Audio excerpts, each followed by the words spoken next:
Hello, friends. Good evening. Hope I am audible and visible to all of you. Okay, guys. So, today's session we are starting around 9 p.m. and probably the coming sessions of Medieval Indian History series would be at 9 p.m. Okay. Now, before I start the session, now we'll discuss about the things that we have covered earlier. Okay. Like as a part of Medieval Indian History series, I have covered Delhi Sultanate, Sufism, Bhakti movement. Apart from this, the regional kingdoms, precisely Jaunpur, Odisha, Gujarat, okay, Vijayanagar kingdom, and so on. Now we have started with Mughals. So the first Mughal ruler was Babur, and the first battle of Panipat was fought in 1526. Babur, he laid down the foundation of Mughal Empire in India. He was being succeeded by one of his sons, whose name was Humayun. Humayun, it's a Persian word which basically means the most fortunate one. But unfortunately, he is considered as one of the most unfortunate ruler of the entire Mughal dynasty. Humayun, like it is believed that the period from 1540 to 1555 was a period of political vacuum from the side of Mughals. Why? Because for this 15 to 16 years, there was the rule of Sur dynasty, which ruled over India for the next 15 to 16 years.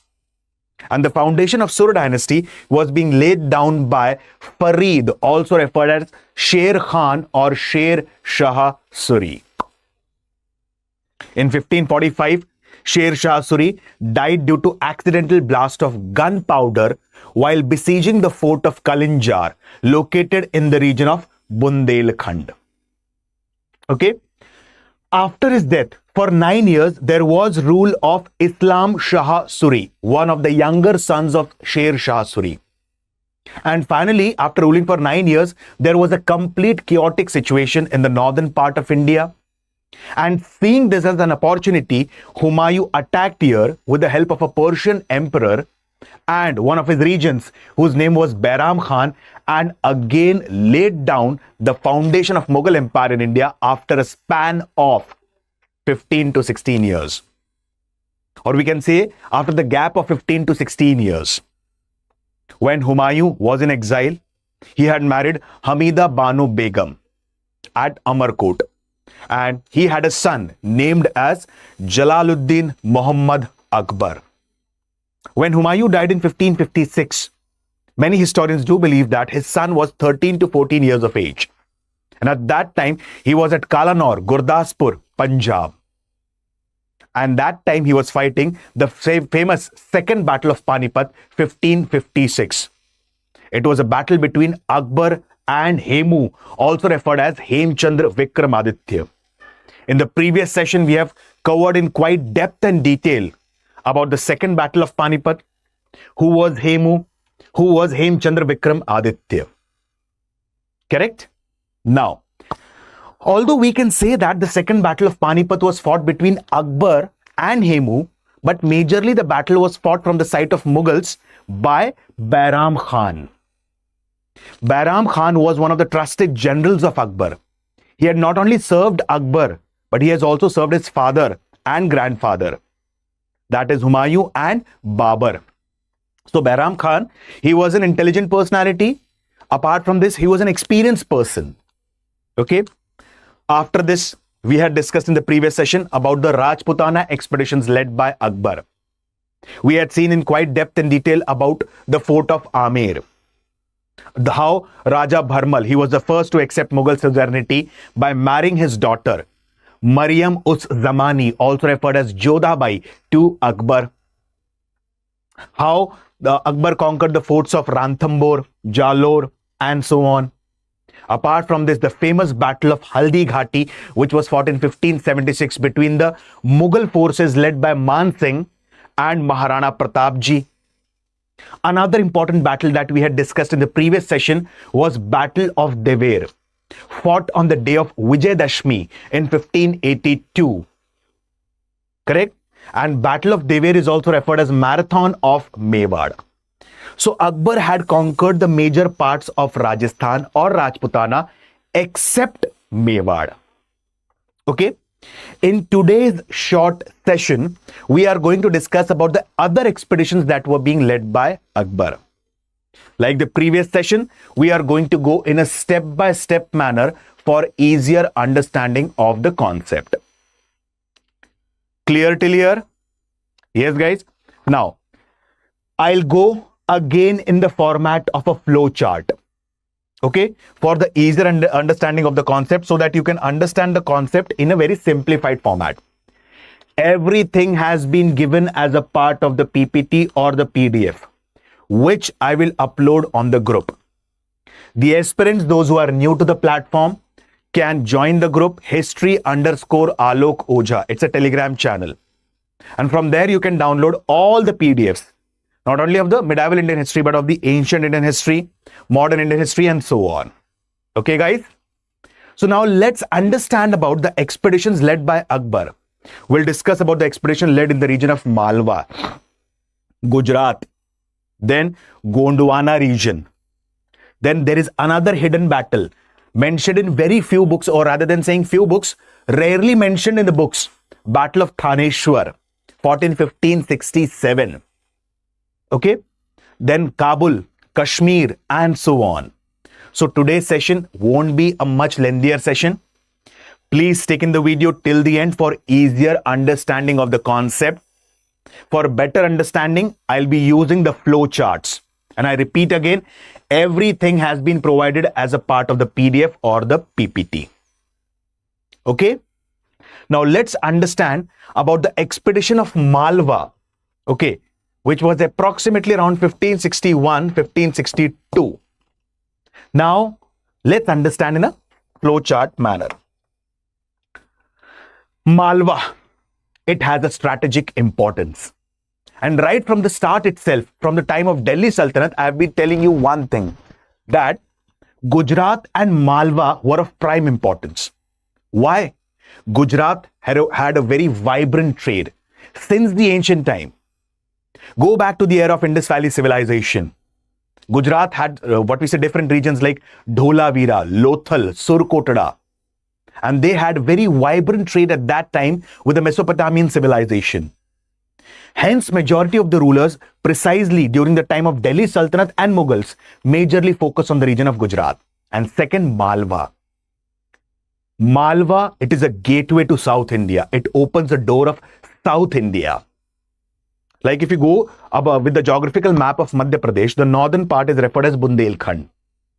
The southern part is referred as Nimad, which covers the districts of Burhanpur, Khandwa, and so on. Eastern part is referred as Baghelkhand. And the western part is referred as Malwa. Dhar, Mandu, Ujjain, Indore, okay, Neemuch and Mandsaur are referred as extension of Malwa. So this is the region of Malwa. Okay. Now, as I've told you, Malwa opens the door of South India and it is strategically very important.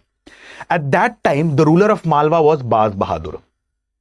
And I have also talked about the love story of Baz Bahadur. Okay.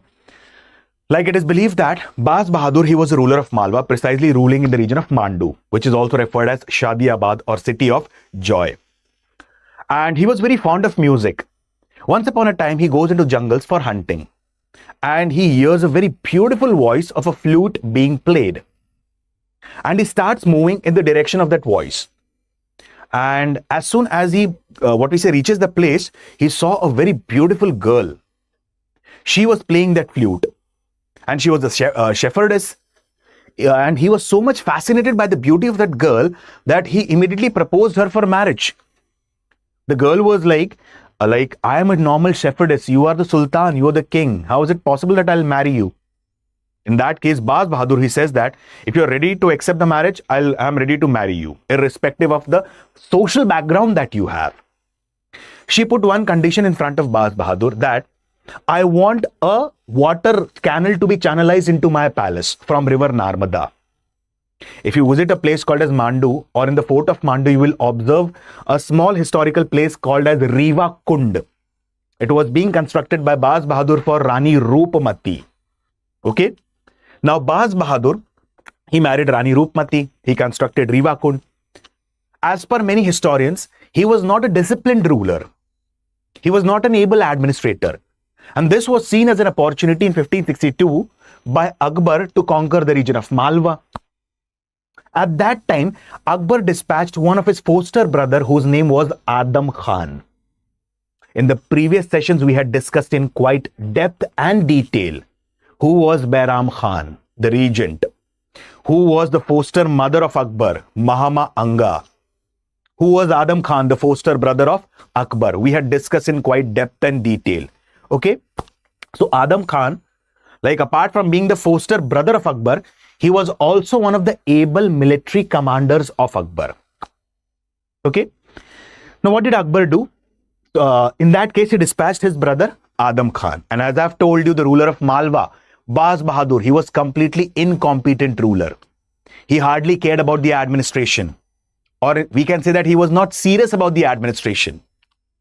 So, he dispatched Adam Khan. Baz Bahadur initially fought the battle away from the capital city at a place called as Sarangpur, which is approximately 15 to 20 kilometers away. In that case, Baz Bahadur lost against the Mughal forces led by Adam Khan. And Baz Bahadur, he fled away from the battlefield. Correct? His wife, Rani Roopmati, she knew about Adam Khan, that Adam Khan was not a good person, because even when this person, Baz Bahadur, he fled away from the battlefield at Sarangpur, Adam Khan had created a general massacre in that region. He had attacked the harems of Baz Bahadur, killed many women, killed many persons at that time. And Rani Roopmati, she consumed poison and committed Johar. Okay? At this particular point of time, this act was not liked by Akbar. In fact, it is said that after attacking the region of Malwa, what happened? He had created a massive plunder in this region. He had looted this region. And after plundering this region, what should be the responsibility of Adam Khan, the foster brother of Akbar? To take the treasure back to Agra or Delhi in the court of Akbar, but he did not do that so. But still Akbar pardoned him. Okay? And what happened? Akbar appointed another person whose name was Pir Muhammad as governor of Malwa. Hope the story is clear till here. Correct? I will repeat the point again. Malwa was a place of strategic importance. And at that time, Akbar had dispatched his foster brother whose name was Adam Khan to conquer the region of Malwa. Baz Bahadur, the ruler of Malwa, he fled away. In the battle of Sarangpur, he lost the battle. Adam Khan created a massacre, looted this region and went back to Agra. Now Akbar appointed Pir Muhammad as governor of Malwa. Okay? Now Akbar got involved in other expeditions, precisely the Rajputana expeditions. This was seen as an opportunity again by Baz Bahadur. Okay? That specifically, this is an opportunity to conquer the region of Malwa again. At this time, Baz Bahadur again attacked the region of Malwa, wherein the governor was Pir Muhammad. Okay? And he defeated Pir Muhammad and reacquired the region of Malwa. Akbar comes to know about this. And when Akbar comes to know about this, Akbar dispatches another person whose name was Abdullah Khan Beg to the region of Malwa. Okay? So Abdullah Khan Beg, one of the military commanders of Akbar, again attacks the region of Malwa, defeats Baz Bahadur, and Baz Bahadur again flees away from the region of Malwa. Okay? Where was he hiding then? He was hiding in the court of Rana Uday Singh Ji. He was a Maharana of Mewar. We had seen that in the previous session about Akbar's Rajputana expeditions. And in this manner, Akbar, like it is said that Malwa finally came or accepted the Mughal suzerainty. Is it clear, my friends? It's a very important one.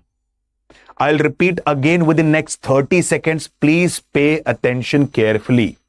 Okay? Malwa ruled by Baz Bahadur, who was being attacked by Mughal forces led by Adam Khan. He defeated Baz Bahadur around the region of Sarangpur, approximately 15-20 kilometers away from the capital. Baz Bahadur fled away. Adam Khan looted and went back. Pir Muhammad was appointed as the governor of Malwa by Akbar. Pir Muhammad was being attacked by whom? Pir Muhammad was again being attacked by Baz Bahadur.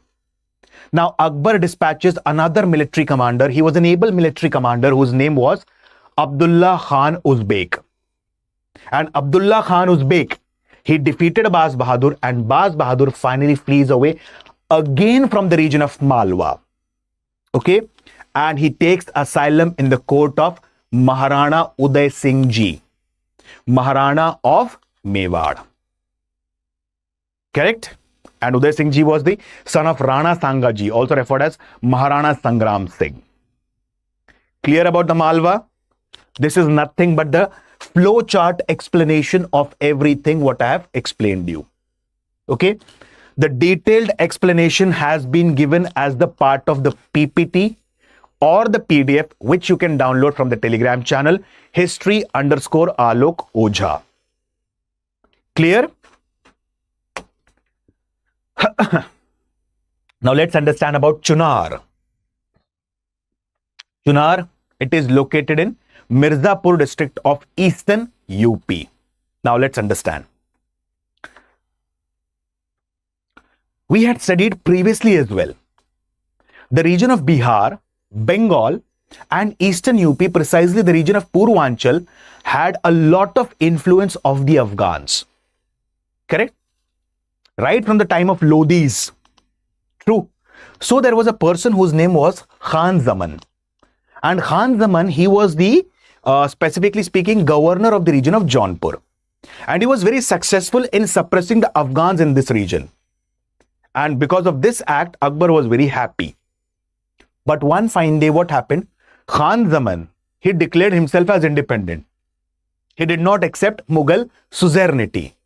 And now Akbar wanted to take revenge at any cost. Why? Because if all the governors starts declaring independent, in that case, the entire Mughal empire will get fragmented. True? So what happened at this point of time? At this point of time, again Akbar dispatched one of his able governor whose name was Asaf Khan to suppress Khan Zaman. He suppressed him. He conquered the fort of Chunar. Although Khan Zaman was being pardoned by Akbar again. So the region of Chunar, again it came under whom? The Mughals. So hope you understood the Malwa. Hope you understood Chunar. Now let's understand about the Gondwana again within next 2 minutes. Okay guys? Gondwana. Specifically this region, I'm speaking about the region of Madhya Pradesh. Okay? Central India. So Madhya Pradesh, it encompasses the district of Garhmandla, Betul, certain parts of Jabalpur and so on. And here the ruler was Veer Narayan. And the de facto ruler was his mother, whose name was precisely Rani Durgavati. She was the Chandela princess of Mahoba, located in UP.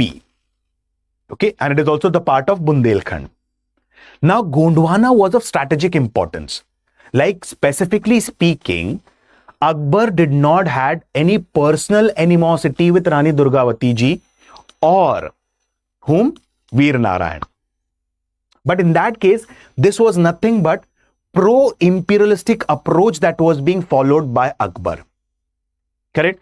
Like as discussed earlier, Akbar had followed the policy of attacking the forts of the Rajput rulers. Okay? Apart from this, he had entered into the policy of matrimonial alliances with many Rajput rulers. And the third important aspect that he followed was the policy of brutal imperialism, if they do not submit to the Mughal suzerainty. So the conquer of the region of Gondwana was nothing but the pro-imperialistic approach followed by the Mughals. Okay? Now what happened? At this particular point of time, Veer Narayan and Rani Durgavati ji were being attacked by the Mughals.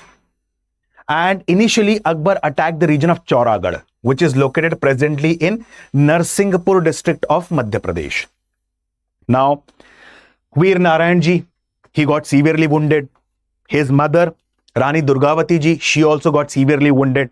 But at that particular point of time, on the insistence of nobles, Veer Narayan moved away from the region of Chauragarh. Okay? And at that time, specifically, he withdrew from the region of Chauragarh. And Rani Durgavati ji, she stabbed herself using a dagger because she believed that rather than dying at the hands of the Mughals, I'll kill myself. So the entire region of Gondwana now again came under the Mughals. Hope the point is clear. Correct? So I repeat, we had discussed about how the forces of Akbar had conquered the region of Malwa. Apart from this, how they had conquered the region of Chunar. How they have conquered the region of central India, precisely referred as Gondwana. And after this, it is believed that Rani Durgavati ji, she committed specifically suicide by stabbing herself. Clear? Moving ahead. Battle of Thaneshwar, fought in 1576. Actually, this is not a battle. We can say this as a skirmish. Okay. And like I'll give you a very small example. These are one among the hidden battles in the books of history. Like I had given you one of the finest example about the hidden battle in the books of history about the Battle of Dever, which was fought between the Mughal forces and the forces of Maharana Pratap ji and Maharana Amar Singh ji, the son of Maharana Pratap ji. Correct?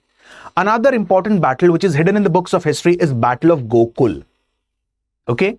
Like it is believed that approximately 3,000 Naga sadhus like Ahmad Shah Abdali, he had conquered the major parts of Delhi and plundered the regions around Delhi. Then he had moved towards the region of western part of UP and he has plundered the region of Mathura and Vrindavan. And now he was moving further towards the region of Gokul. Like 30,000 soldiers of Ahmad Shah Abdali were being defeated by 3,000 Naga sadhus.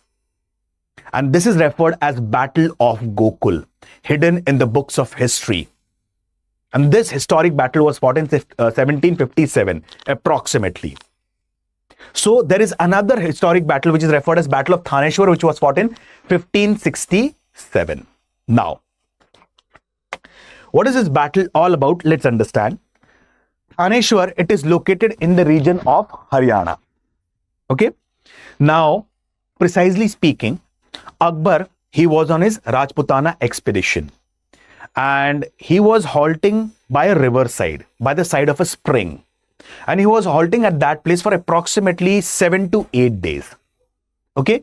And the spring, it was located like on the banks of the river Saraswati or Ghaggar. Now the forces of Akbar, they started observing one thing, that there were certain group of sadhus or sannyasis. They used to come and it was scorching heat of summer. Okay guys, these sadhus or sannyasis used to come in the spring. They used to take the holy dip and they used to go back. Okay.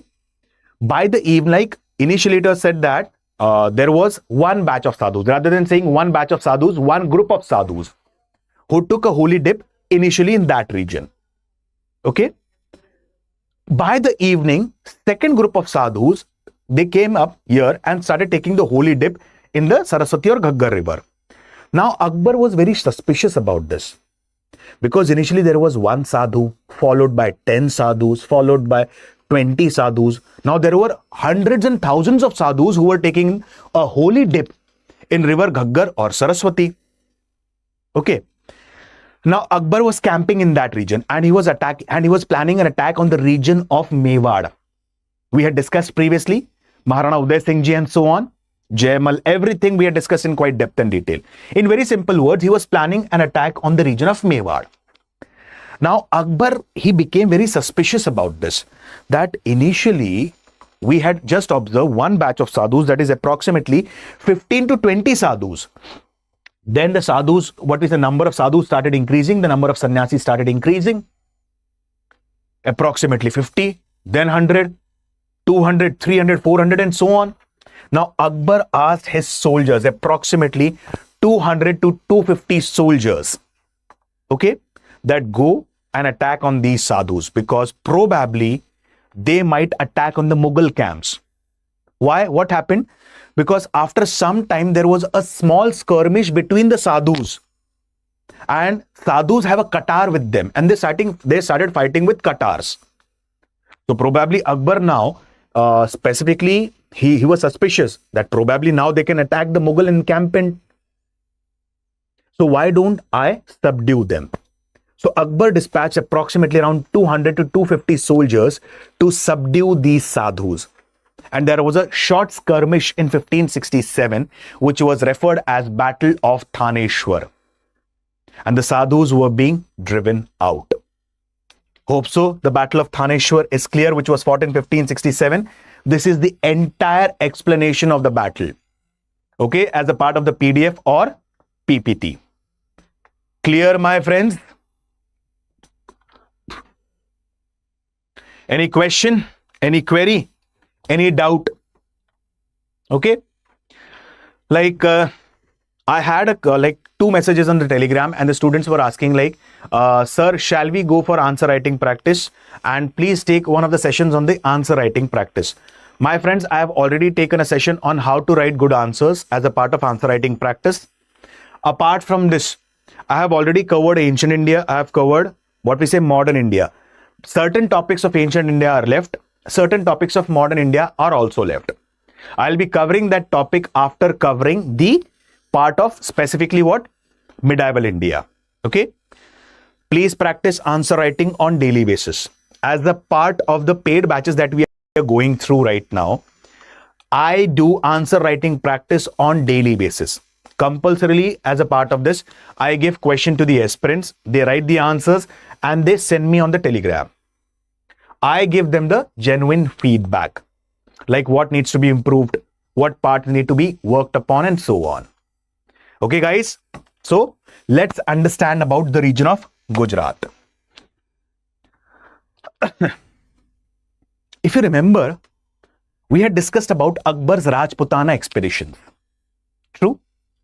And in that case, I had explained you why the region of Gujarat was strategically important for Akbar, or why it was necessary for Akbar to conquer the region of Mewar. Because, specifically speaking, from the time of the Sur dynasty, okay, the region of Chittor was being connected to the coastal regions of Gujarat. This promoted vibrant trading and economic activities around this region. So it was necessary to conquer the region of Gujarat at any cost. And at that time, approximately around 1570 or 1572, there was a beautiful opportunity for Akbar to conquer the region of Gujarat. Why? Because the ruler of Gujarat was completely incompetent. Okay? And the ruler of Gujarat was Muzaffar Khan III. Now, there were many nobles of Akbar who were completely dissatisfied with the policies of Akbar. So these Mirzas, these nobles, they went into the court of Muzaffar Khan III. And Muzaffar Khan III, he gave asylum to these Mirzas, these Begs, and these nobles who deserted from the court of Akbar. Akbar comes to know about this, and around 1572, Akbar attacks the region of Gujarat. Okay? And Muzaffar, he surrendered. Got it? Muzaffar, he surrendered. Now what happened? Although he surrendered, it's okay. Now, Akbar, he went back. And when Akbar went back to Agra, before going back to Agra, Akbar had appointed Khan-e-Zaman, also referred as Mirza Aziz Koka, as governor of Gujarat. Okay? Now what happened? There was one of the Mirzas, there was one of the, what we say, nobles, who had initially supported Muzaffar Khan. Okay. Now, as soon as Mirza Aziz Koka was being appointed as the governor of Gujarat, and Akbar, he had reached Agra, immediately Muhammad Hussain Mirza, one of the nobles, one of the Begs, he attacked the region of Gujarat. And Akbar comes to know about this. Akbar immediately, again, he came from the region of Gujarat. Sorry, he came from the region of Agra to Gujarat. And everyone was surprised, including this person, Muhammad Hussain Mirza. They were completely astonished. Just almost 12-13 days back, Akbar had went back to the region of, rather than saying 12-13 days, approximately 20-25 days back, he had went back from this region of Gujarat. Okay. Meanwhile, he had also conquered the fort of Surat and every other places, Cambay and so on. And just within, what we say, few days, he's back again in Gujarat. Like it is, the distance is approximately around 540 miles. And many of them believe that Akbar covered this distance just within 9 to 10 days. At this time, this person, Muhammad Hussain Mirza, he himself was astonished. How did this happen? Akbar again attacked the region of Gujarat. He defeated Muhammad Hussain Mirza. And after defeating him, again, Khan-e-Azam or Mirza Aziz Koka was re-established as the governor of Gujarat. But this time, there was one more person who was appointed in the region of Gujarat. And his name was Raja Todarmal, to take care of the revenue administration in the region of Gujarat. We will study it later, but you might have heard about this. Like there are Navratnas who adorned the court of Akbar. One of the famous one was Raja Birbal, also referred as Mahesh Das. Correct? So one of them was Raja Todarmal, who is known for one of his land revenue system, also referred as Zabti system or Bandobast system. Okay? Hope you understood this entire plot. I have again told you time and again, I am using the flow charts for easier understanding of the concepts.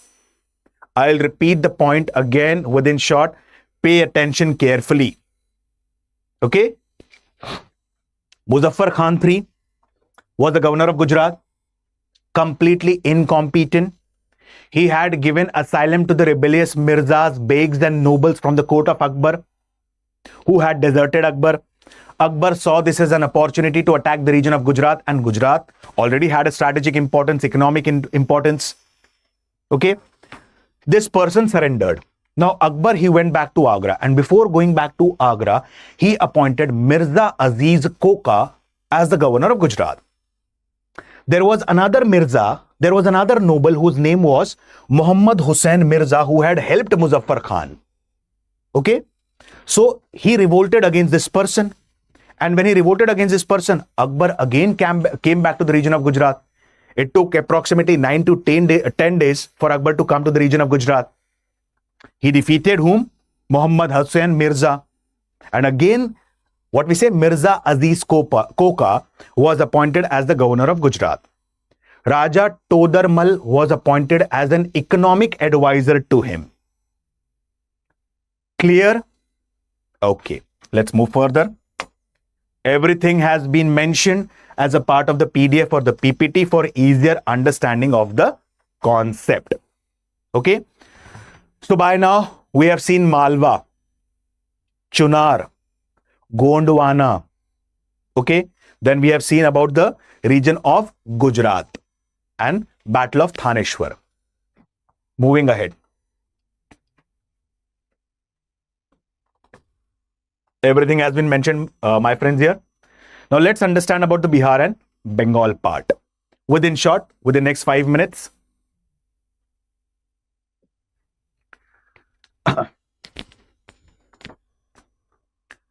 Now, there was an Afghan whose name was Suleiman Karani.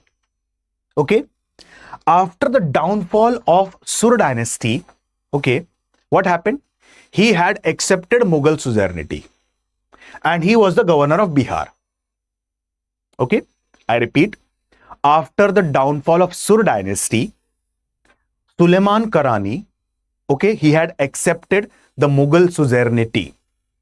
He had accepted the suzerainty of the Mughal emperor or Mughal Badshah or Mughal Shahenshah Akbar. Correct? He passed away and he was succeeded by his son, whose name was Daud. He also initially accepted Mughal suzerainty. And this person, Suleiman, he had established Tanda as his capital. Now what happened? Initially, his son Daud, he had also accepted the Mughal suzerainty. But after some time, he declared his independence.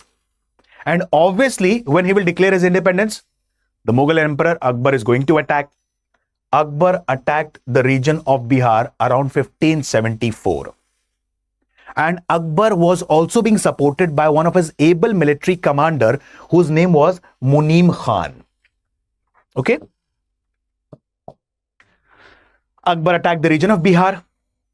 After attacking the region of Bihar, he occupied the region of Bihar.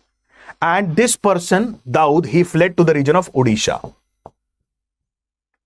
Akbar was supported by one of his able military commander whose name was Munim Khan. So Akbar occupied Bihar. And Akbar knew this, that the person Daud, he has fled to the region of Odisha. So Akbar asked Munim Khan that I am going back to Agra. Now you chase this person Daud in the region of, what we say, Odisha, and go and conquer the region of Bengal and Odisha. This person, Munim Khan, he started chasing Daud in the region of Odisha. Meanwhile, Akbar, who had conquered the region of Bihar, had appointed Khan-e-Jahan as the governor of Bihar. Okay? After some time, what happened? After some time, like Munim Khan, like there was a battle that was fought between Munim Khan and Daud, in which Daud was being defeated.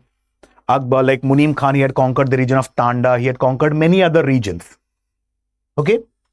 After some time, Munim Khan died. He passed away.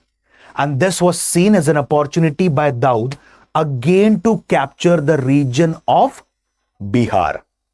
Who was the governor of Bihar at this time? Khan-e-Jahan. So obviously there is going to be battle between both of them. Correct?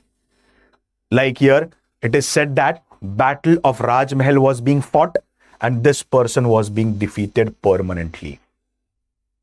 So the entire region of Bihar and Bengal now came under Akbar. Clear? Yes, my friends. Okay? I'll repeat the point again in short. Okay, so that you can easily correlate the events and the incidents. Suleiman Karani, one of the Afghan. Okay, he declared himself as independent after the decline of Sur dynasty. But later on, he accepted Mughal suzerainty. Precisely the suzerainty of Akbar. Now, after his death, he was being succeeded by his son who was over-ambitious. Rather than saying ambitious, he was over-ambitious. His name was Daud. Now, Daud declared himself as independent. Okay? And he attracted the attention of Akbar. Akbar attacked the region of Bihar around 1574 and defeated this person who fled to the region of Odisha. Now, Akbar, while attacking the region of Bihar, had an able military commander with him, whose name was Munim Khan. So he told Munim Khan that I'm going back to Agra. You go and find this person Daud and terminate him forever. And he has fled to the region of Odisha. Go and conquer the region of Bengal and Odisha. Munim Khan does that. He attacks the capital Tanda, acquires it and everything. Munim Khan dies. Meanwhile, Akbar had appointed one of the governors of Bihar, whose name was Khan-e-Jahan. Okay? And at that particular point of time, this Munim Khan died. Khan-e-Jahan, like he was the governor of Bihar. Daud saw this as an opportunity and the battle was fought, which is referred as Battle of Rajmahal. And finally, Daud was being defeated and the entire region of Bihar, Bengal and Odisha now came under Akbar. Clear now? The entire explanation. Okay? And this was nothing but Battle of Rajmahal. It was fought in 1576. Same year, Battle of Haldi Ghati was being fought, if you remember. Kabul. Now let's understand this in short.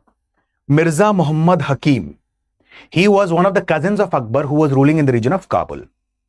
And this person, Like, he was being supported by many other ulemas, many other qazis who were against Akbar. Now, I'll give you a small example. Akbar was known for his religious policy, liberal religious policy. Because although he was a follower of Sunni Islam, but still, he was not a bigod. He was not a fundamentalistic follower of Islam. He revered and respected various other religions as well.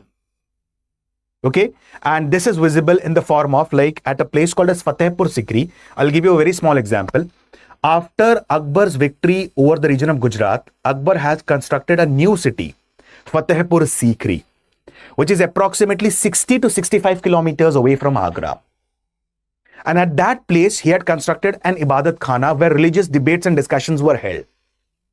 The scholars from Islam, Hinduism, Jain, Christianity, everyone gathered here and discussed the issues of what we say religion, common issues. And he came up with a new religion which is referred as Din-e-Illahi. Because of such religious policy, there were many ulemas and qazis who were against Akbar. It is believed that Akbar, like fatwa was issued against Akbar from Jaunpur at that time because for his religious policies, his liberal religious policies. Okay. Excuse me. At that time, what happened? One of his brother, Mirza Muhammad Hakim, he was cousin. He was the governor of Kabul. Now, he was being supported by these qazis like he wanted to sit on the throne of Delhi. Akbar comes to know about this. And at that time, many qazis were being terminated. And Akbar had appointed Bakht-un-Nisa Begum as the governor of Kabul. And she was sister of Mirza Hakim. Okay. So Mirza Hakim was removed from the post of governor of Kabul. And in fact, his sister was installed as the governor, whose name was Bakht-un-Nisa Begum. Again, this person goes to Kabul, but still he is not appointed as the governor. He starts working as a regent there. Okay. So this was about the Kabul. And finally comes Kashmir. Just simple words. Yusuf Khan, the ruler of Kashmir, he had accepted Mughal suzerainty. So these are the major military expeditions that were being led by Akbar. We have divided Akbar into 4 parts. The first part we covered Akbar rise to power. Second part we had covered Akbar's Rajputana's expeditions. Third part today we have covered Akbar's other military expeditions where we have covered Malwa, Gujarat, Gondwana, Kashmir, Kabul, Bihar and Bengal. Okay. Tomorrow or in the coming session, we are going to discuss about, yes, the administration during the time of Akbar, the Mansabdari system and so on. Hope you understood this short session. Yes, guys. Is everything clear? Okay. Like the coming sessions would be at 9 p.m. Like the same time, it will take approximately, the session would be around 10 p.m. or so on. Any question, any query, any doubt? All clear? Okay, guys. So, target year 2026. UPSC IAS English batch, resolution, foundation batch, P2I, prelims to interview. Okay, guys. The batch, it will, what we say, start on 30th of August 2025. It's a morning batch. And the prices are quite affordable. It is starts at 9,999. One of the key feature here is proper coverage of the NCERT or the basics, proper focus on the answer writing. The classes are conducted in a proper timetable and in a proper format. Most important one, the classes are completely in English language. History, geography, polity, economy, science and tech, current affairs, internal security, ethics. Everything completely in English language. And this will cater to the needs of the students or the aspirants precisely from southern part of India and northeastern India. Correct? So the batches are going to start on 30th of August 2025. Fees is quite pocket friendly. It's quite affordable in comparison to the hefty fees of the offline classes in Delhi. Okay, guys, it starts at 9,999. So what do you need to do? Visit the website of Study IQ IAS. In that, you will find the mention of all the courses. Use the code that is flashing on your screen, Alok Live. I repeat the code, Alok Live. Okay, guys. With this, I'll stop my session for the day. Thank you and bye-bye. Good night.